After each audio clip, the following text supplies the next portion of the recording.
నమ్మశక్యంగానే ఉంది. ఎందుకని? కార్మికుల సంఖ్య తగ్గిపోయింది, పనిభారం ఉత్పాదన శక్తి పెరిగిపోయింది, అనుభవజ్ఞులు ఇంటికి వెళ్ళిపోయారు.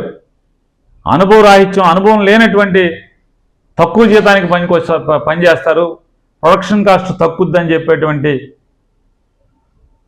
కక్కుర్తి ఆలోచనల మూలంగా యాజమాన్యం తీసుకున్నటువంటి ఈ నిర్ణయాల వల్ల ఇంతమంది కార్మికుల్ని యాజమాన్యం మాత్రమే పొట్టన పెట్టుకుందనేది ఇవాళ ఎవరైనా మనందరం కూడా అంగీకరించి తీరాల్సినటువంటి అంశం. ఇవాళ మరియు కార్మికులందరూ కూడా, కార్మికుల కుటుంబాలు కానీ లేదా కార్మికుల లోకం కానీ, వారితో పాటు ఉంటే సహచార కార్మికులు కానీ, శోక సందర్భంలో వాళ్ళు ఉంటే రాష్ట్ర ప్రభుత్వం నుంచి వెళ్ళినటువంటి మంత్రులు వాళ్ళని ఓదార్చి వాళ్ళకి స్థైర్యాన్ని, ధైర్యాన్ని ఆ కుటుంబాల్లో, సాటి కార్మికుల్లో నింపాల్సినటువంటి బాధ్యత, గురుతర బాధ్యతతో వెళ్ళినటువంటి రాష్ట్ర మంత్రులు వాళ్ళు వెళ్ళి అక్కడ ప్రవర్తించినటువంటి తీరు చూస్తుంటే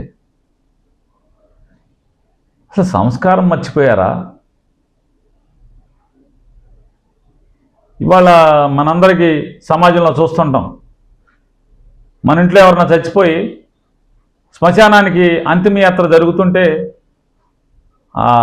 పార్థివ దేహం మీద పూలు, చిల్లర పైసలు, లేదా కొన్ని చోట్ల మరమరాలు, కొన్ని చోట్ల అటుకులు, కొన్ని చోట్ల కాయగూరలు కూడా జిమ్ముతూ ఉంటారు వారి వారి ప్రాంతాల్లో, వారి వారి కులాచారం సాంప్రదాయాలను బట్టి. విశాఖపట్నంలో చిల్లరతో పాటు పూలు జిమ్మేటువంటి సాంప్రదాయం ఉంది.